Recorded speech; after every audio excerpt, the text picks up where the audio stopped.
అందరికీ మరణాత. Praise the lord. Shalom. ప్రభు అయిన యేసుక్రీస్తు నామంలో మీ అందరికీ శుభాభివందనాలు తెలియజేస్తున్నాను. మీరందరూ బాగున్నారా? ఈరోజు మన మధ్యలో ఒక హైందవ అగ్రకులంలో జన్మించి యేసుక్రీస్తు ప్రభువుని తెలుసుకొని మరి దేశ విదేశాల్లో 35 సంవత్సరాల పాటు యేసుక్రీస్తు ప్రభువుని ప్రకటిస్తూ ఉన్న డాక్టర్ ఎస్పి అబ్దుల్ గారు తమ యొక్క సాక్ష్యాన్ని మనతో పంచుకోవడానికి మన ముందున్నారు. వారితో మాట్లాడదాం. ప్రైజ్ ద లార్డ్ పాస్టర్ గారు. ఎలా ఉన్నారు పాస్టర్ గారు? చాలా బాగున్నాను. ముందుగా మిమ్మల్ని ఇలా కలుసుకొని మీ యొక్క సాక్ష్యం గురించి మేము తెలుసుకోబోతున్నందుకు మాకు ఎంత సంతోషంగా ఉంది. మాకు కూడా చాలా సంతోషంగా ఉంది మీరు రావడం, ఇట్లా అడగడం కూడా. థ్యాంక్ యూ పాస్టర్ గారు. ముందుగా మీ యొక్క బాల్యం గురించి మాట్లాడుకుందాం పాస్టర్ గారు. మీ యొక్క బాల్యం ఎలా జరిగింది, ఎక్కడ జరిగిందో మాతో వివరిస్తారా? తప్పకుండా చెప్తానండి. అది యాక్చువల్గా ఆచంట అంటే వెస్ట్ గోదావరి డిస్టిక్లో ఆచంట అనే ఇప్పుడు మండలంగా ఉంది. మా తాత నుంచి కూడా అక్కడే నివాసం ఏర్పరచుకున్నారు. అయితే ఆచంటలో మా తాతగారు 100 ఎకరాల ఆసామి యాక్చువల్గా. అయితే ఆయన సోషల్ వర్క్ పేరిట చాలా ద్రవ్యాన్ని పొలాన్ని అమ్మేయడం, ఖర్చు పెట్టేయడం, చాలామంది సహాయం చేయడం అది చేస్తుండేవాడు. కానీ చివరకు మిడిల్ క్లాస్ ఫ్యామిలీ లాగా అయిపోయిన తర్వాత మా తండ్రి గారు మా చిన్నాన్నగారు పొలాలకి వచ్చారు. ఎలా అంటే మా పొలాలు ఆచంట గ్రామానికి 3 కిలోమీటర్ల దూరం ఉంది. అది 3 కిలోమీటర్ల దూరం. అక్కడ ఆ రోజుల్లో ఇది రోడ్లు లేవు, నడిచి రావాలి. వర్షాకాలంలో బురద. అయితే వీళ్ళు ఏం చేశారంటే మనం ఇంత కష్టపడి వెళ్ళి మనం రావడం ఇవన్నీ కష్టం కాబట్టి మనం వెళ్ళి పొలాల్లో ఉందాము, పొలాల్లోనే గృహాన్ని ఏర్పరచుకుని, నాకు అప్పటికి ఒక 2 సంవత్సరాలు ఉంటాయి. ఆ సమయంలో అక్కడి నుంచి వచ్చేసి పద్మనాభుని చెరువు అనేటువంటి గ్రామంలో ఏర్పరచుకున్నారు. ఆ గ్రామంలో చాలా మంది సోదరీస్ ఒక క్యాంప్ లాగా ఏర్పాటు చేసుకున్నారు. అక్కడ మాకు 2 కిలోమీటర్ల దూరంలో దగ్గరలో చిన్నమాలపల్లి, పెద్దమాలపల్లి అంటే 2 హరిజన వాడలు ఉండేవి. నాకు 6 సంవత్సరాలు వచ్చే వరకు కూడా అక్కడ స్కూల్ లేదు. 6వ సంవత్సరంలో స్కూల్ పెట్టారు. స్కూల్ పెట్టినప్పుడు చాలా సమస్యలు వచ్చినాయి. ఈ చౌదరీస్ ఏమో చౌదరి ప్రాంతంలో పెట్టాలని, ఈ అంటే ఈ యొక్క హరిజనులు ఏమో మాకు పెట్టాలని. వాళ్ళంత డిమాండ్ గా చేయలేదు. కానీ సర్వే చేసిన తర్వాత హరిజనులు ఎక్కువ మంది ఉన్నారు. ఆ 2 మార్కులు దగ్గరగా ఉన్నాయి, కొంచెం వాళ్ళు ఎక్కువ ఉన్నారు. కాబట్టి స్కూలు తప్పనిసరిగా అక్కడే ఏర్పాటు చేశారు. వీళ్ళు ఏమన్నారంటే మా చౌదరీస్ అంతా కూడా అక్కడ స్కూల్ పెడితే మేము రాము. ఎందుకంటే ఆ రోజుల్లో అన్టచబిలిటీ, అంటరానితనం చాలా భయంకరంగా ఉంది. అసలు వాళ్ళని ముట్టుకోవడం కానీ, వాళ్ళకి ఏమైనా ఇవ్వడం కానీ, వీళ్ళ చెరువులో నీళ్లు కూడా త్రాగనిచ్చేవాడు కాదు. అంత భయంకరంగా ఉండేది. ఆ పరిస్థితుల్లో చాలా మంది ఆ స్కూల్లో జాయిన్ అవ్వలేదు. ఎందుకంటే వాళ్ళు ముట్టుకోవాలని. మా తల్లి తండ్రి వారికి నేను చాలా వందనాలు చెల్లించాలి. ఈ సమయంలో వారు నన్ను మాత్రం చేర్పించారు. అందరూ తిట్టారు, నీకు బుద్ధి ఉందా, నీ కూడా అక్కడికి వెళ్ళి ఎలా చదువుకుంటాడు, ఆ మాల్పిల్లి వెళ్ళి చదువుకుంటాడా, ఆడుతూ ఉంటాడా అని. కానీ మా తల్లి గారు ప్రోత్సాహం చాలా ఉంది. ఖచ్చితంగా నా బిడ్డ చదువుకోవాలి, వాళ్ళు ఎక్కడో ముట్టుకుంటే తప్పే ఉంది అని చెప్పేసి. అప్పుడు ఇంకా క్రైస్తవురాలు కాలేదు. అయితే దేవుని విశ్వాసం ఉంచినప్పటికీ కూడా మా తల్లిదండ్రులు ఎందుకనో అంత భేదం చూపించేవారు కాదు. అన్టచబిలిటీ భావాన్ని ఎక్కువ చూపించేవారు కాదు. నేను స్కూల్ పంపించారు. నేను చిన్నతనం చాలా టాలగా ఉండేవాడు, ఇప్పుడు కూడా టాలే. అక్కడ రాజు మాస్టర్ గానే ఆయన అపాయింట్ చేశారు టీచర్ని. అపాయింట్ చేస్తే వారి దగ్గరలో పెట్టారు, కానీ వాళ్ళు మాత్రం స్కూల్కి రావడం లేదు. మాస్టర్ గారు నేను కలిసి ఒకసారి అంతా తిప్పాడు నన్ను కూడా. మాస్టర్ గారు నీళ్లు తిప్పిన తర్వాత నెక్స్ట్ డే మా టీచర్ ఏమన్నారంటే, అబ్బులు నీవు వాళ్ళందరినీ తీసుకురావాలి స్కూల్కి. ఎవరు రావడంలా, ఒకరిద్దరు తప్ప మిగతా వాళ్ళు ఎవరు రావడంలా. అక్కడే చౌదరీస్ ఏమో మీకు ఇక్కడ స్కూల్ పెడితే మేము రావని వాళ్ళు మానేశారు, ఇక్కడ స్కూల్ పెట్టిన దగ్గరలో కూడా వీళ్ళు రావడం లేదు. కాబట్టి ఈ సమస్య గురించి నువ్వు ఈ రకంగా చేయాలని చెప్పాడు. నేను చాలా ఒబీడియంట్, తల్లిదండ్రులకు ఒబీడియంట్, టీచర్ అంటే చాలా గౌరవం. నేను స్కూల్ పిల్లల్ని తీసుకోవడానికి వెళ్ళేవాడిని.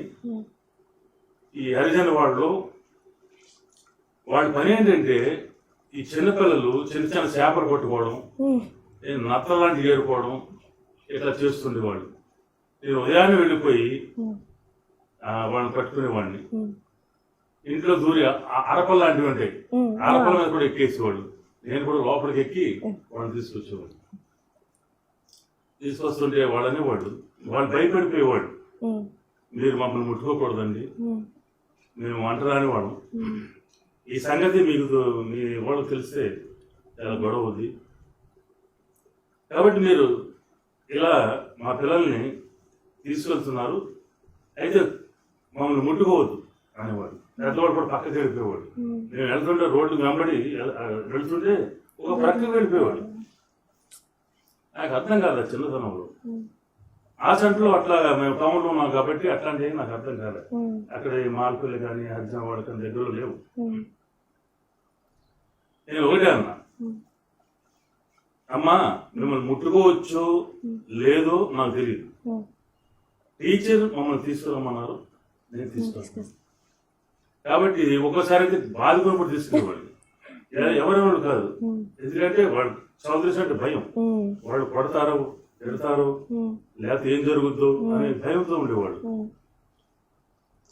ఇలా తీసుకెళ్తూ మొత్తం 2 హరిజన వాళ్ళ నుంచి 30 మందిని నేను స్కూల్లో అడ్మిట్ చేశాను.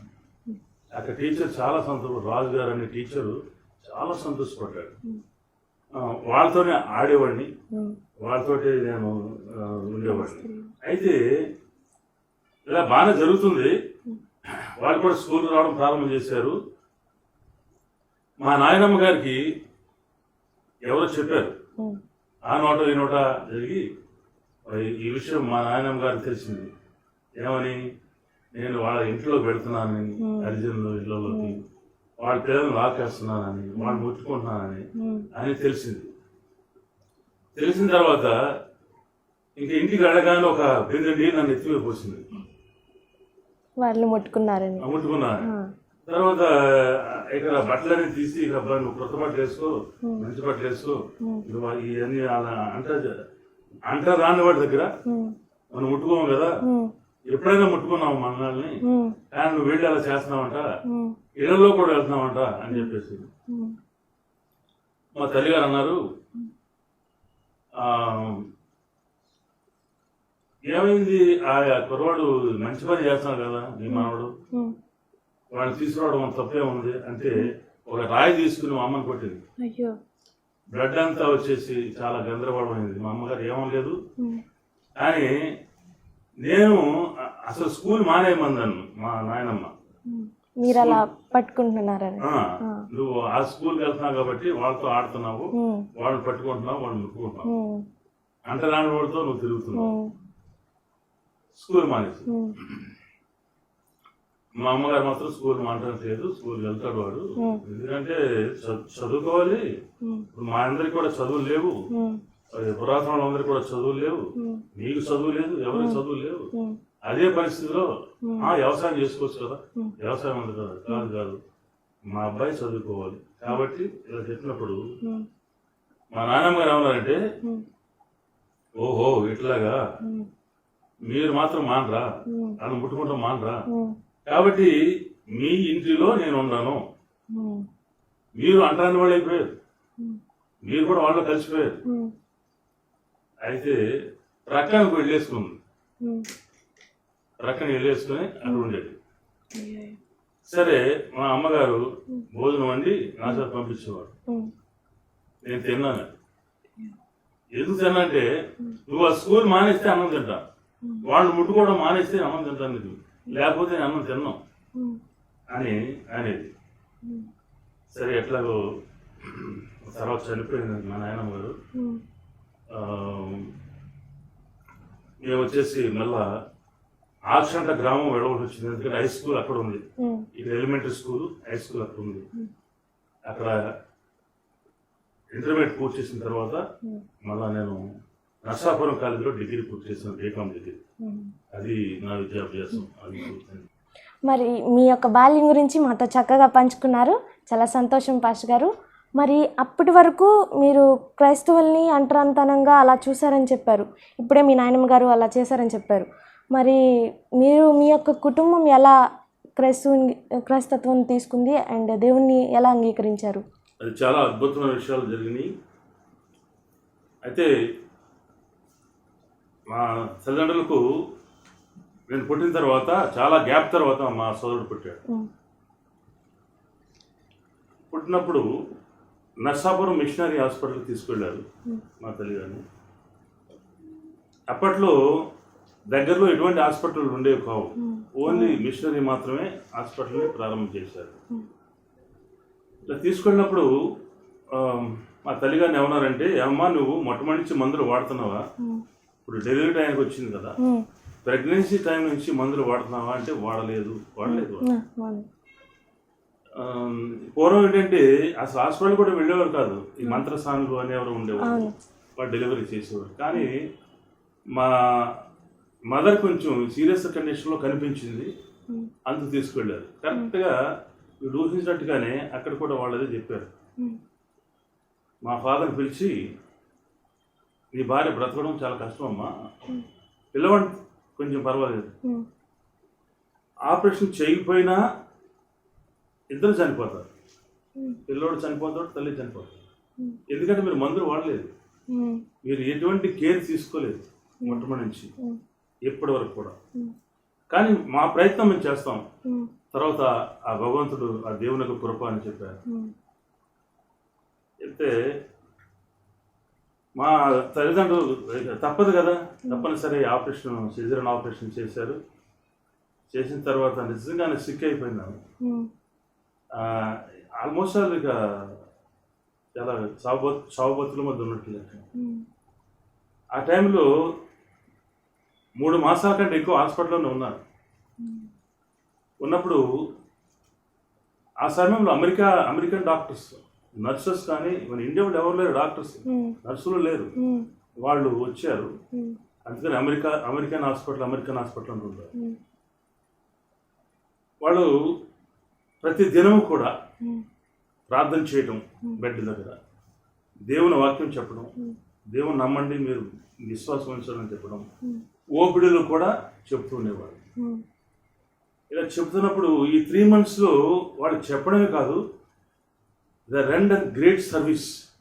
ఎంత సర్వీస్ అంటే అసలు పేషెంట్ వస్తే వాళ్ళు సొంత బంధువులా, సొంత బిడ్డలా వాళ్ళు ట్రీట్ చేశారు. అంత ప్రేమతో వాళ్ళు ట్రీట్ చేయటం, తర్వాత యేసయ్య గురించి చక్కగా మాట్లాడడం. మొత్తం మీద ఈ 3-4 మాసాల్లో మా తల్లిగారు యేసయ్య దేవుడని ఆమె గ్రహించింది. మేము అంతకుముందు పూజించే విగ్రహాలను దేవుడు కాదని ఆమె గ్రహించి, ఆరోగ్యం కుదుటపడిన తర్వాత ఇంటికి వచ్చారు. వచ్చినప్పుడు బైబిల్ తీసుకుని వచ్చారు. బైబిల్ తీసుకొస్తే మొట్టమొదటిగా ఆమె బ్యాగ్లో తీసింది బైబిల్. మా నాన్నగారు కంటిపడింది. అన్నారు, ఇది మన మతం కాదు కదా, అదే హరిజన వాళ్ళు పూజించే దేవుడేనా? కాదండి, ఆయన నిజమైన దేవుడు, సత్యమైన దేవుడు, యేసుక్రీస్తు, ఆయన అద్భుతాలు చేస్తాడు, అనేక మందికి రక్షణ కలగజేశాడు అని చెప్పేసి వాళ్ళు చెప్పిన కొంచెం బోధ అంతా కూడా చెప్తా ఉంది. నో ఇది ఇలా బైబిల్ తీసుకుని అటు ఇసిరేసేసారు. మా తల్లిగారు మరలా బైబిల్ తీసుకుని, ఆమె విశ్వాసం సడన్ విశ్వాసం. వాళ్ళు చేసిన ప్రార్థన, ఆ బెడ్ దగ్గర వాళ్ళు చేసిన ప్రార్థన, వాళ్ళు చెప్పిన వాక్యం పరిపూర్ణంగా నమ్మింది. బైబిల్ మళ్ళీ తీసుకుని మా నాన్నగారు ఎన్ని తిట్లు తిన్నా సరే, మీరు ఏమన్నా సరే నన్ను తిట్టినా సరే, కొట్టినా పర్వాలేదు, కానీ ఈ గ్రంథాన్ని పరేయొద్దు, యేసయ్య అద్భుతం చేస్తాడు అని చెప్పినప్పుడు ఇక మా నాన్నగారు చేసేది లేక వదిలేశారు. అయితే ఇప్పుడు తిడతా ఉండేవాడే. ఇవి కొన్ని దేవుని ప్రేమ ఎదిగు అలాంటి పాటలు కొన్ని నేర్చుకుని తెల్లవారుజాము 4 గంటలకు పాడేది. 4 గంటలకి ఎందుకు నువ్వు పాడేది అని తిట్టేవారు. ఇంకా అలాగే క్రీస్తులో ఆమె కొనసాగించింది. నెమ్మదిగా ప్రార్థన చేసుకోవడం ఎక్కువ అయింది. తర్వాత మేజర్ నిరీక్షణరావు గారు అని చెప్పేసి మా సాల్వేషన్ ఆర్మీ రక్షన్స్ అయిన పాస్టర్ గారు, ఒక హైందవరావు దేవుని నమ్ముకుందంట అని చెప్పేసి ఆ చండ నుంచి వచ్చాడు. ఆయన వస్తూ ఉండేవాడు, వారం వాక్యం చెప్తూ ఉండేవాడు. వాక్యం చెప్తుంటే చెప్పగా నాకు కూడా కొంచెం, నేను అక్కడ కూర్చున్నాడు కాదు, అప్పటికే విగ్రహారాధన అమ్మగారు ఎప్పుడు కూడా చేయకుండా ఈ సత్యది యేసుక్రీస్తునే ప్రార్థించడం చేసేది. ఇలా చేయడంలో ఆయన చెప్పాడు, సృష్టి గురించి ఒకసారి చెప్పాడు ఆయన.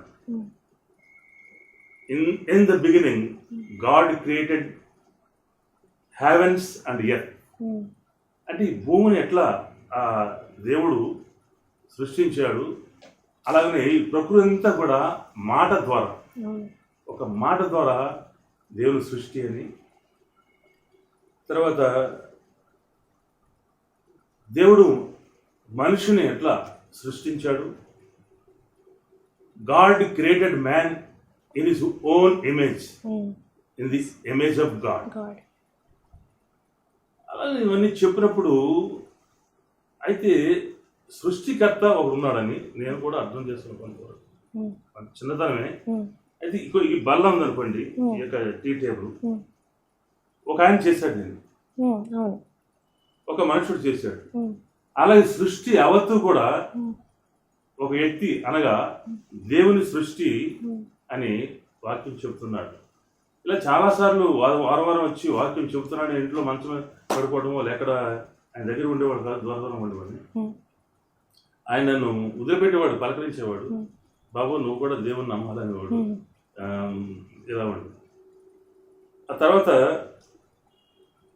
2 years ఇలా మా మదర్ నమ్ముకుని ఇలా దేవుని ప్రార్థన చేసుకున్న సమయంలో 2 సంవత్సరాల తర్వాత మా నాన్నగారికి ఒక భయంకరమైన వ్యాధి వచ్చింది.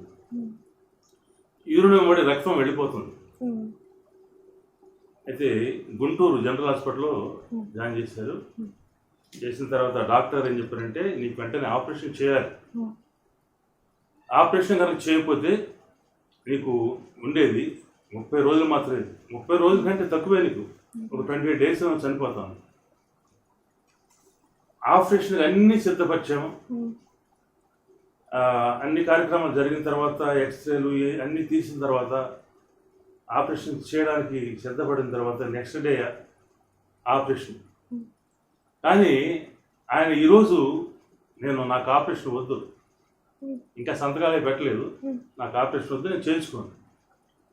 పిచ్చివాడా, చనిపోతావయ్యా, ఏంటి నువ్వు చెప్పేది అంటే, నేను చనిపోయినా పర్వాలేదు, I will die, no problem, I'm not going to take operation అని చెప్పినప్పుడు మేము సరే ఇంటికి వచ్చిన తర్వాత మా బంధువులు వాళ్ళందరూ కూడా బ్రతిలాడారు. మా మదర్ కూడా ఆపరేషన్ చేయించుకోండి, తప్పేం లేదు అంటే కూడా ఆయన మొండి పట్టుదల, చాలా మంది ఆపరేషన్ చేయించుకోలేదు. అది 25-26 రోజులు వచ్చేటప్పటికి ఆయన డాక్టర్ చెప్పినట్టుగానే ఎముకలు మాత్రం ఉన్నాయి. అంత భయంకరంగా పరిస్థితులు ఉన్నప్పుడు ఈ మన పాస్టర్ గారు వస్తున్నారు కదా, పాస్టర్ గారు పల్లయ్య గారు మీరు మీకోసం ప్రార్థన చేయమంటారు. ఆయన చేయండి అనే పరిస్థితిలో కూడా లేడు, ఏదో తల ఊపినట్టుగా ఆయన చెప్పాడు. తర్వాత తల ఊపుతున్నారు, ప్రార్థన చేయడానికి ఇష్టపడుతున్నాడు. ఇంకా ఆ సమయంలో ఎవరైనా ఇష్టపడతారు కదా చనిపోయేటప్పుడు.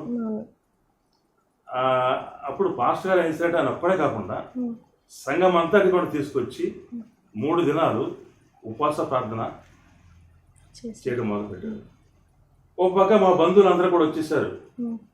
ఈయన చనిపోతున్నాడు పల్లెగా చివరి చూపులు చూడాలి అని వీళ్ళు ప్రార్థన చేస్తున్నారు. వీళ్ళు ఒక ప్రక్క వాళ్ళేమో అపహాసం చేస్తున్నారు.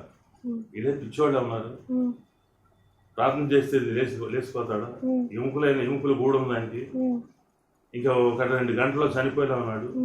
ఏంటి ఇది ప్రార్థన? దేవుడు మహిమపరిచాడు. ఎలా అంటే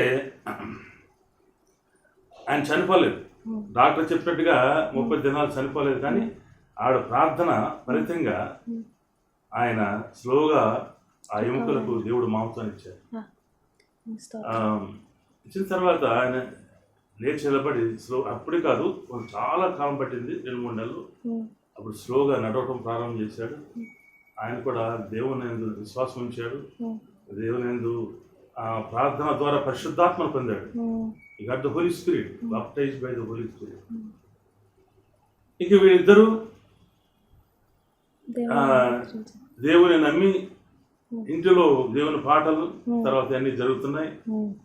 బంధువులు వస్తున్నారు. వీళ్ళకి ఏంటి ఇలా చేస్తున్నారు వీళ్ళు, అసలు వీళ్ళ మతం ఏంటి, వీళ్ళ మారిపోవడం కారణం ఏంటి? మా ఫాదర్ అయితే అసలు ఇంటిలో వెళ్ళి మీ విగ్రహాలు తీసేయమనేవాడు.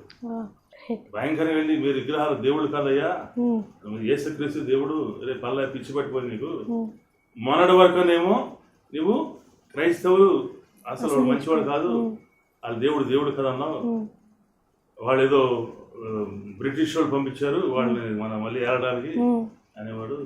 ఇదంతా కూడా చేస్తున్నావు, ఇప్పుడేమో మరీ దారుణంగా మా ఇంట్లోకి వచ్చి విగ్రహాలు తీసేయమన్నావు, అలాగని తెచ్చుకునేవాడు. అంతేకాదు మా ఫాదర్కి చాలా హీలింగ్ పవర్ వచ్చాడు. దేవుడు హీలింగ్ పవర్ ఇచ్చిన తర్వాత ఆయన ఒక సిజరింగ్ చేరిన లేడీ కూడా ప్రార్థన చేసుకుంటే నార్మల్ డెలివరీ. నాకు తెలియక అనేవాడిని, ఏమా నీ ప్రెగ్నెన్సీ లేడీ అయితే మా ఇంటికి ఎందుకు వచ్చే దారి దగ్గరికి వెళ్ళి అంటే, బాబు నీకు తెలీదు, మీ నాన్నగారు ప్రార్థన చేసి అద్భుతం జరుగుతున్నాయి, అనేక గ్రామాలు తిరిగి ఆయన సువార్తలు చేస్తున్నాడు, అనేక మంది స్వస్థపరిచాడు, వెళ్ళిపోయేవాడు. ఎలా అంటే ఉదయాన్నే బ్రేక్ఫాస్ట్ అయిపోయిన తర్వాత వెళ్ళిపోయేవాడు, రాత్రి 10 గంటలకు వచ్చేవాడు. ఎక్కడికి వెళ్తా తెలియదు, ఎక్కడ ఎన్నో గ్రామాలు తిరిగాడు, ఎంతోమంది హైందవుల్ని మార్చేశాడు, యేసుక్రీస్తుని బోధించాడు. తన సాక్ష్యం ద్వారా అనేక మంది మారిపోయారు. చాలా మంది హిందువులు వాళ్ళంతా కూడా ఓన్గా డొనేషన్ ఇస్తుంది, వాళ్ళే గుడులు కట్టేస్తున్నారు యేసు ప్రభు, యేసయ్య. తర్వాత ఒక ఆయన ఇట్లా మా నాన్నగారు యేసుక్రీస్తుని నమ్ముకున్నాడు కదా, అందుకని ప్రతిసారి వేళాపడం చేస్తుంటాడు. హల్లెలూయా అంటానికి ఓ అని ఒక రకం అంటే పిలిచేవాడు, పిలిస్తే వచ్చాడు రో హల్లెలూయా వాడు. ఆ పండుగ ఇలా నేను కూడా వెళ్తున్నాను. ఆయన అలా అంటున్నప్పుడు వెనక నుంచి ఒక ఎద్దు పొడిచింది, ఆయన ఎద్దు అలా అన్నవాడిని. వెంటనే ఆయన వెనకాల ఎముకలు ఇరిగిపోయి చాలా కాలం అంటున్నాడు. ఎద్దుకు చూడలేదు, ఆయనే చూడలేదు, మేము చూడలేదు, ఎక్కడి నుంచి వచ్చిందో బట్టలు వచ్చి పడిచింది. సరే హాస్పిటల్ తీసుకొని జాయిన్ చేశారు. ఆయన డాక్టర్ ఏమంటే, నువ్వు చనిపోవు కానీ నీ జీవితంలో నడవవు, నీకంతే అని చెప్పాడు. డాక్టర్ వెళ్ళిపోయిన తర్వాత మా నాన్నగారు అన్నారు, నేను కూడా అక్కడే ఉన్నాను, బాబు నువ్వు నడుస్తావు, దేవుని విశ్వాసం, యేసుక్రీస్తుని విశ్వాసం ఇస్తావా, నువ్వు నడుస్తావు గ్యారంటీగా, నేను చెప్తాను, నా ప్రార్థన చేస్తాను నీకు. నేను భయపడిపోతున్నా, ఏంటి డాక్టర్ గారు చెప్పాడు, ఈయనేమో నడుస్తాడు అంటాడు. చెప్తే అలాగే ఆయన ప్రార్థన చేశాడు. 3 నెలలకు ఆయన నడవటం ప్రారంభించాడు. అప్పుడు ఆయన అన్నాడు, నీ దేవుడు గొప్పవాడయ్యా, నీ దేవుడు గొప్పవాడు, ఆయన నమ్ముతాను నేను, ఎందుకంటే డాక్టర్ ఏమో నేను నడవనని చెప్పాడు. నా ఎముకలు ఇరిగిపోయి నాకు తెలుసు, నేను కూడా నడవలేను అనుకున్నాను, కానీ నువ్వు ప్రార్థన చేసావు, నిన్ను వేళాకోళం చేశారు. అలా చేయడం వలన నాకు దేవుడు ఒక శిక్ష విధించాడేమో, నేను నడుస్తున్నాను ఇప్పుడు అని చెప్పేసి ఆయన కూడా దేవుని విశ్వాసం నుంచి ఆయన కూడా సాక్షిగా అనేక చోట్ల కూడా. ఈ రకంగా మా తల్లిదండ్రులు యేసుక్రీస్తుని పరిపూర్ణంగా విశ్వాసం ఉంచి హిందూ సంప్రదాయాన్ని వదిలేశారు. అంతకుముందు నేను చెప్పిన విగ్రహారాధన మా తాత ముత్తాత, మా నాన్నగారు కూడా ఆ గుడిలో భజనలు చేయటం, తర్వాత రావి చెట్టుకు వేప చెట్టుకి దాన్ని కలిపి పెంచి ఆ రెండింటికి పెళ్లి పెళ్లి చేయడం. చేస్తారా? ఇంకే ఈ ప్రకృతి అంతా కూడా ఈ వాన దేవుడు అంటారు, తర్వాత అన్ని దేవుళ్ళే. అవును. అసలు ఒక దేవుడు కాదు, రకరకాలమైన దేవుళ్ళు కొలిసిన వాళ్ళు, విగ్రహార్థకులు. అలాంటి వాళ్ళు యేసుక్రీస్తు మా కుటుంబంలో ఎంత అద్భుతం చేసి వాళ్ళని మార్చేసి అవును. చేయడం జరిగింది. దీని ద్వారా జరిగింది ఏంటంటే మా యొక్క కుటుంబంలోంచి మా బంధువులు వచ్చారు, మా మేనత్లు వచ్చేవాళ్ళు. మా అమ్మగారు బొట్టు తీసేశారు. పాస్ గారిని చెప్పలేదు తీసేమని, కానీ ఎందుకు ఆమె గారే తీసేశారు. వాళ్ళు వచ్చి మా తమ్ముడిని చంపేశావు, నువ్వు మా తమ్ముడిని చంపేశావు, బొట్టు తీసేసింది. నువ్వు బొట్టు తీసేసి ఒక విధవరాల్లాగా ఉన్నావు. విధవరాలు అర్థం ఏంటి? భర్త చనిపోయినట్టే కదా అనేవాడు. మా అమ్మగారు ఏం చెప్పాలి అర్థం కాక, సరే దేవుని నమ్ముకున్నాను ఇది, అంతేగాని నేను అన్నగారు మా ఆయన చంపేయడం ఏంటి, ఏమన్నా సరే వాడు మాత్రం వాదించి, నువ్వు ఈ విగ్రహారం మానేసావు, మరి బొట్టు పెట్టుకోవడం లేదు, తర్వాత నువ్వంతా నీ ఆకారం చూస్తుంటే ఒక విధవరాలే కనిపిస్తున్నావు. తర్వాత బయట నుంచి కొంతమంది వివాహ శుభకార్యాలకి పిలుపులకు వస్తారు. పిలుపులకు వచ్చిన తర్వాత బొట్టు పెడతారన్నమాట. బొట్టు అది ఆచారం, అది పిలుపు. అలా పెట్టినప్పుడు మా మదర్ గారు బొట్టు పెట్టొద్దు అనేవారు. ఒకసారి అన్న తర్వాత వాళ్ళు అనుకోరు చనిపోయారా భర్త అని వాళ్ళు గుసగుసలాడేవారు. ఈ రకంగా చాలా మంది ఇరుగువారు పొరుగువారు వాళ్ళంతా కూడా ఈ రోజుకి మళ్ళీ కాదు, ఈ రోజుల్లో యేసుక్రీస్తు కూడా దేవుడే అన్నారు. చాలా మంది హైందవులు లేక మా చౌదరీస్ కూడా, బ్రాహ్మణులు కూడా. ఆర్ఆర్కే మూర్తి గారు బ్రాహ్మణుడు. ఆయన ఒకసారి ఇంటర్వ్యూ అడిగాను నేను, మీరు ఎలా నమ్మారు? అప్పుడు నేను యేసుక్రీస్తుకి వ్యతిరేకంగా పుస్తకం రాయాలనుకున్నా, అందుకని యోహాను సువార్త తీసుకున్నా. క్రైస్తవులకి అంటే ఎక్కువ మంది అయిపోతున్నారు ఇప్పుడు, యేసుప్రభుని నమ్మే వాళ్ళు ఎక్కువ అవుతున్నారు, దాన్ని తగ్గించాలి, అసలు గ్రంథానికి వ్యతిరేకమైన గ్రంథం రాసి యేసుక్రీస్తు దేవుడు కాదు అని చెప్పాలి అని నేను మొదలుపెట్టానయ్యా. మొదలుపెట్టిన తర్వాత అప్పుడు ఏం జరిగింది తెలుసా? ఆ గ్రంథాన్ని యోహాను సువార్తని 10 సార్లు చదివేశాను. చదివిన తర్వాత నాకేమర్థమైందంటే, నా భార్య ఏమో టీలు అందిస్తుందంట, పద్దాక టీ ఇస్తూ ఉందంట, ఈ నిద్రపోకుండా రాస్తూ ఉండదు ఏదో కాగితాల మీద. చివరికి రాయిగా చదవగా నేను పాపినని తెలిపిందే యోహాను సువార్త. నేనే దేవుణ్ణి, నువ్వు రక్షణ పొందు, నువ్వు పాపివి అని తెలియజేసిందంట. అప్పుడు అనుకున్నాను, యేసు దేవుణ్ణి నమ్మాను. అప్పుడు నేను పాపిని గ్రహించాను. నా భార్య ఏమని తెలుసా, మీరేమో వ్యతిరేకమైన గ్రంథం రాస్తా అని చెప్పి చేసే దేవుడు అని చెప్తున్నారు. ఇప్పుడు చేసే దేవుడు అని అంటున్నారు. కాబట్టి చాలా కాలం వరకు ఆమె అసలు ఆయన ముట్టుకోలేదంట, టచ్ చేయలేదంట, అసలు ఆయనకు టీ కూడా కాయడం మానేస్తాడు. అలా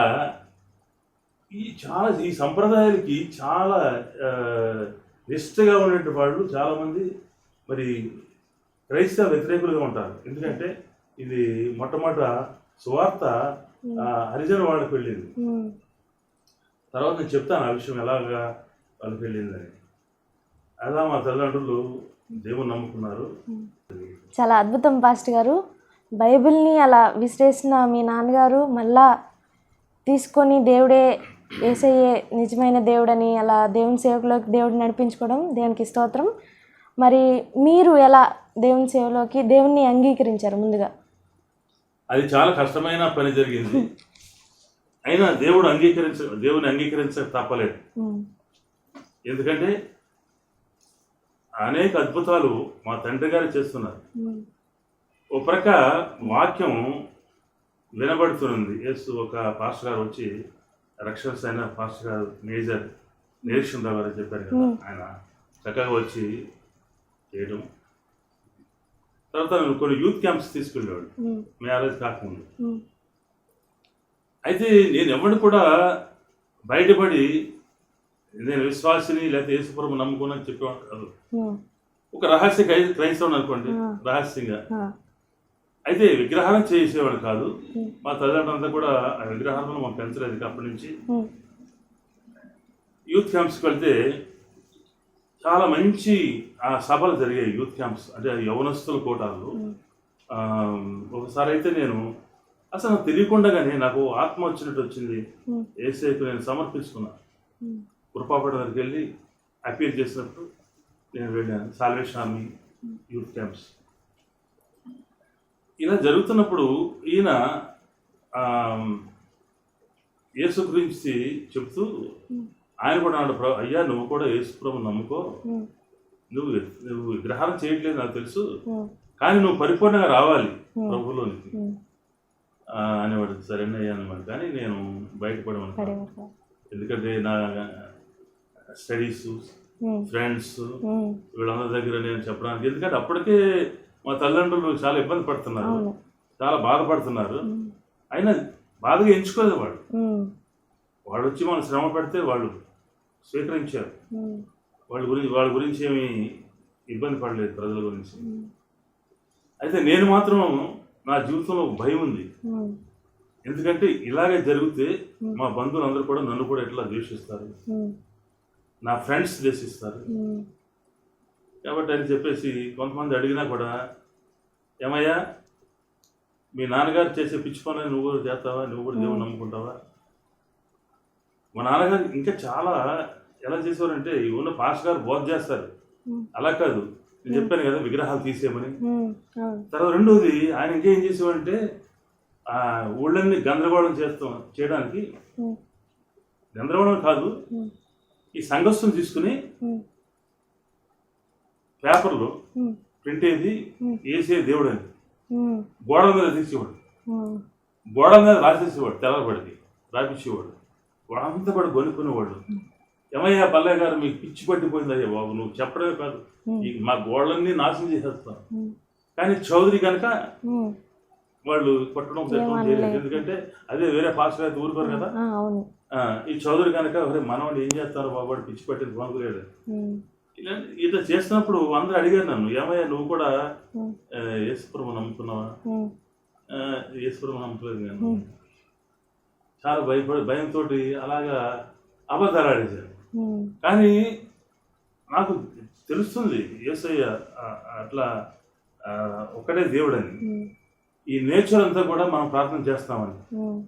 ఉదాహరణకు వర్షం గురించి ప్రార్థన చేస్తాం. వర్షమే వానదేవుడు అన్నారు. ఆ వానదేవుడు ఎట్లా అవుతాడు? ఎందుకంటే వర్షం ఎట్లా వస్తుందో తెలుసు అందరికి. నీరు ఆవిరై మేఘాలు చల్లని గాలి తగ్గి వర్షం పడుతుంది. నిప్పు ఎట్లా వచ్చిందో ఆ నిప్పు మనిషినే చేశాడు, మనిషి నిప్పుని చేశాడు.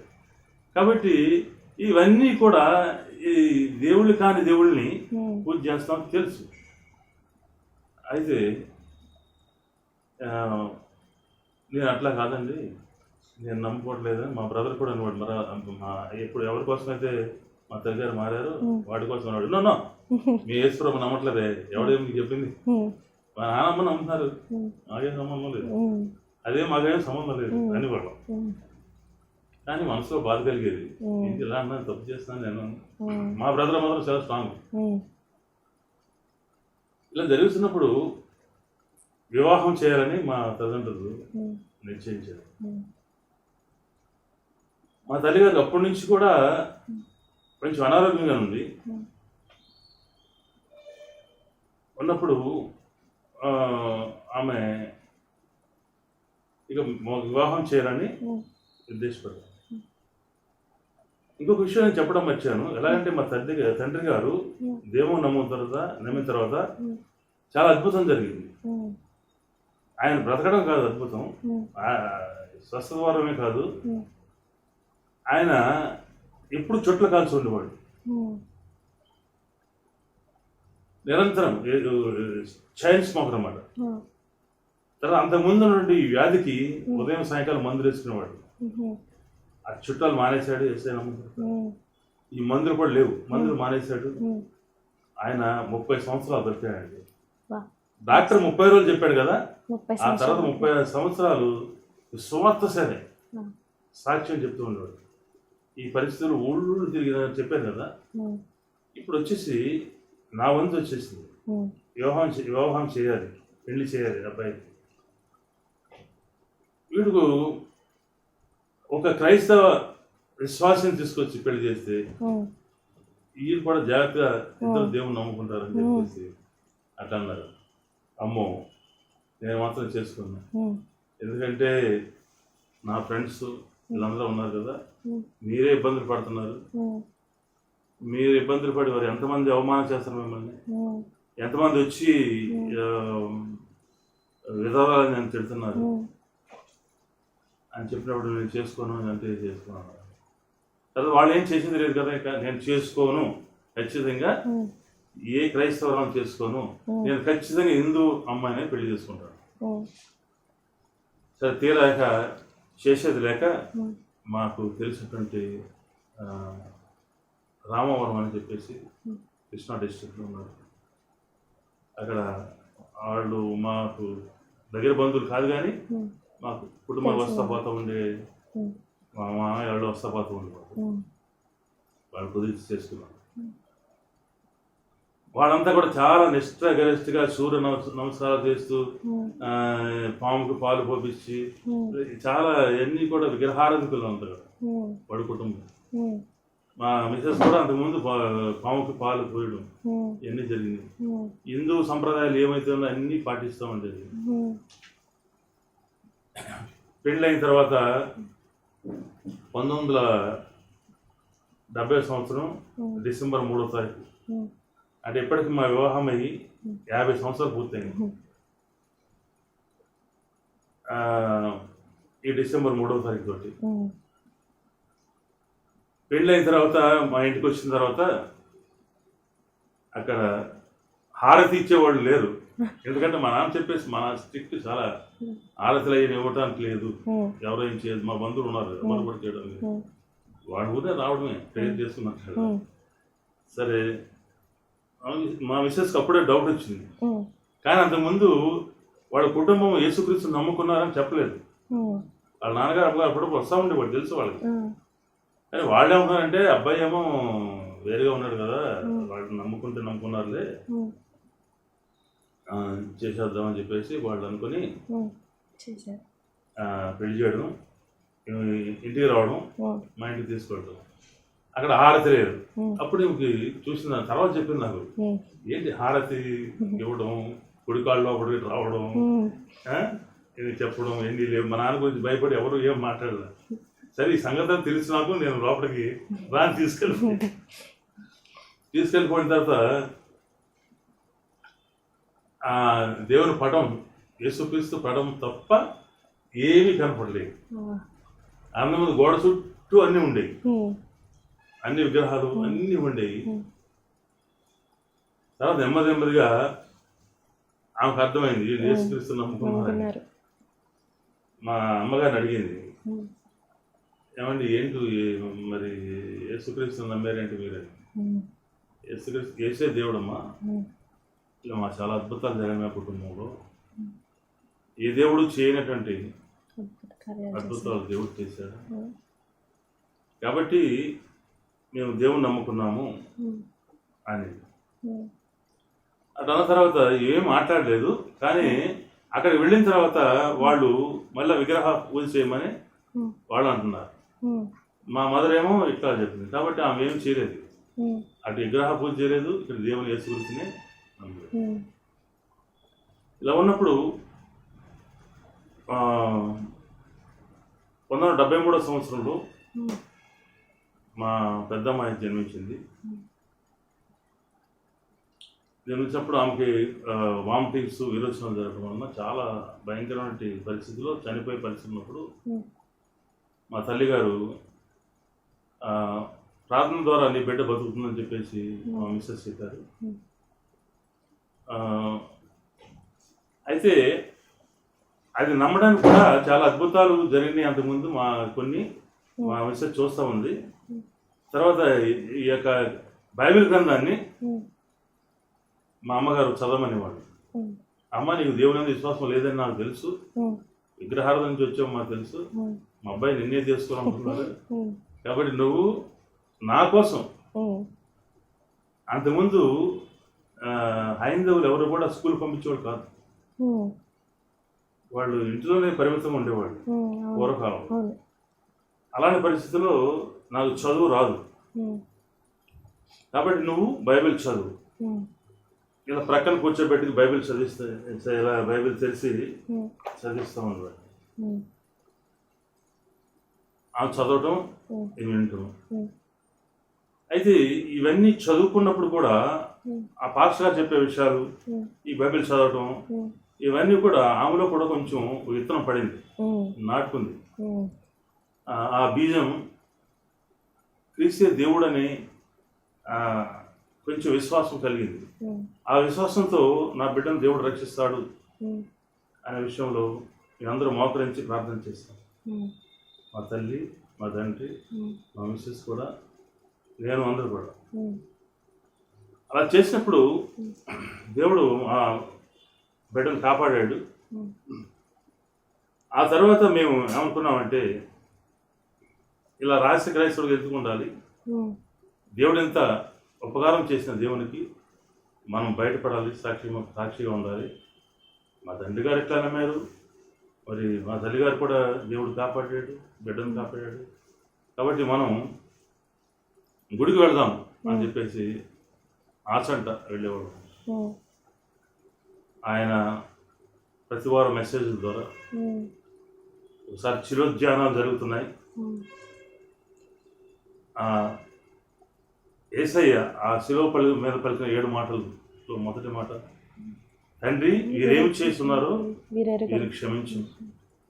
అలాగే దొంగ ప్రభుని తన రాజ్యంలో గుర్తు చేసుకోమని కోరటం, ఆయన దానికి అంగీకరించడం, అందు స్పాట్లో ఎంత రక్షణ కలిగింది అని.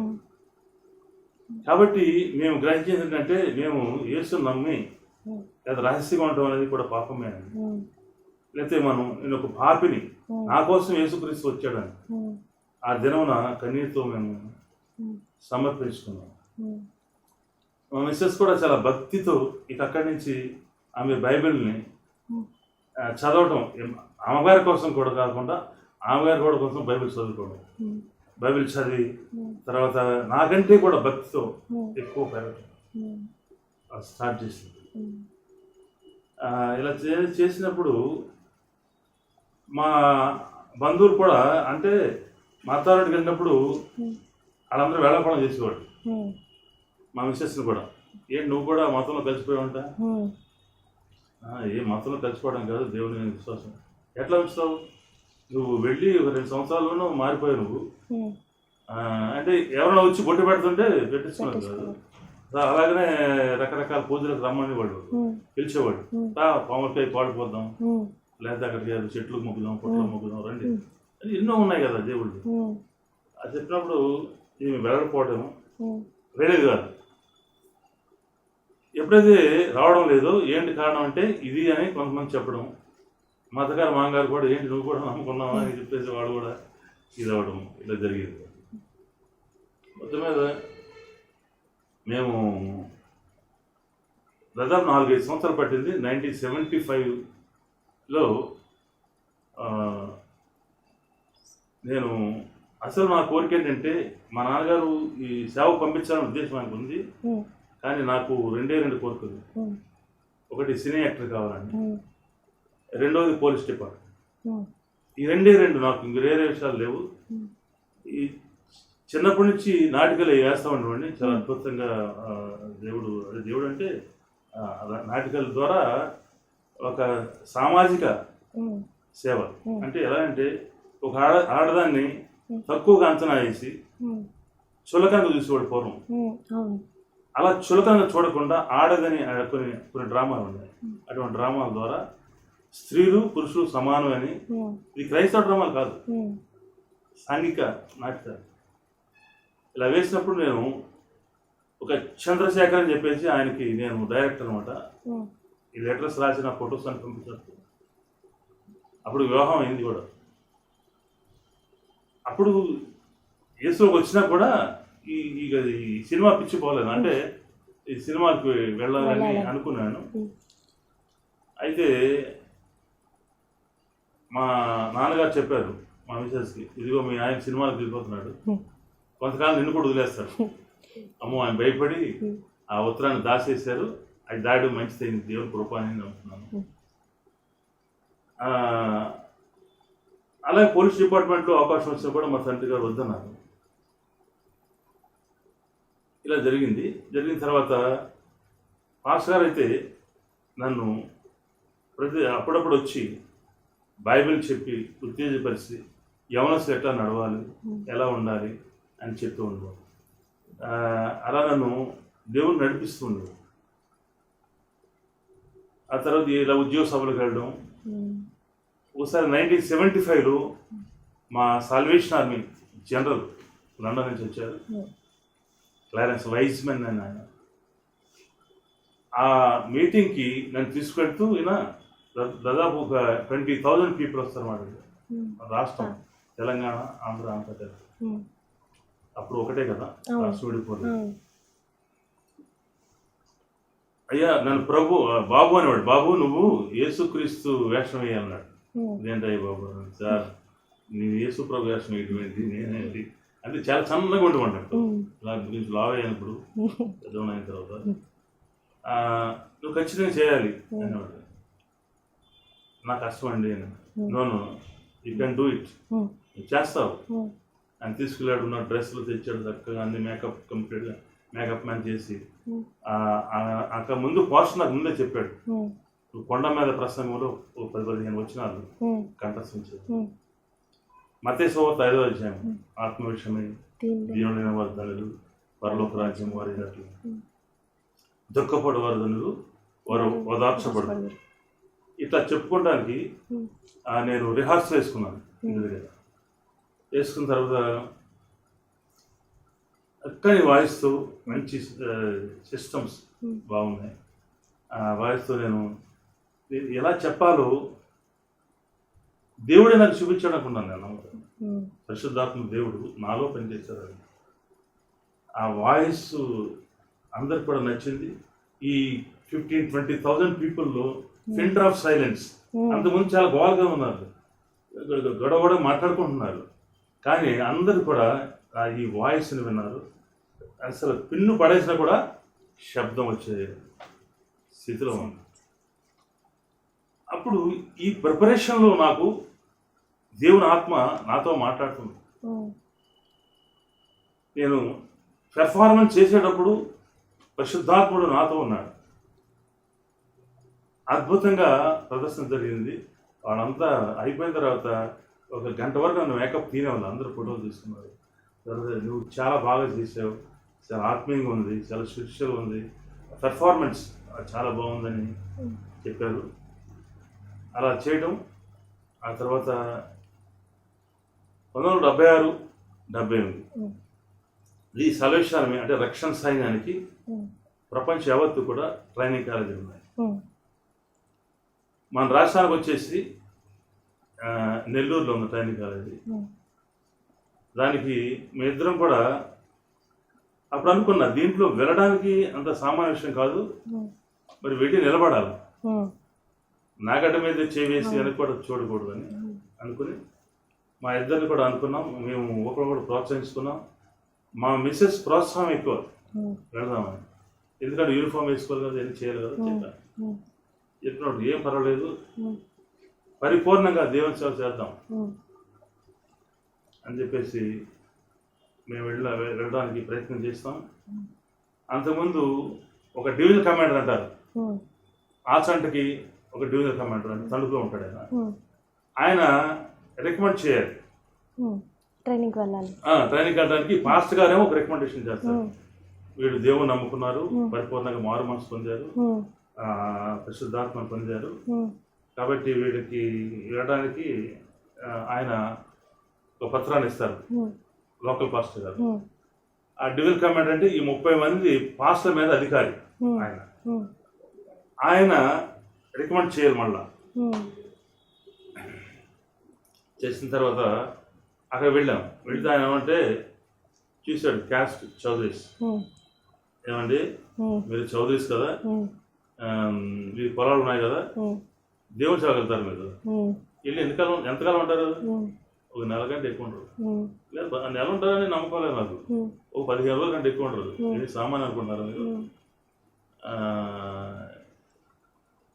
అది జీతం అంటే అలవెన్స్ లా ఉంటుంది, చాలా తక్కువ.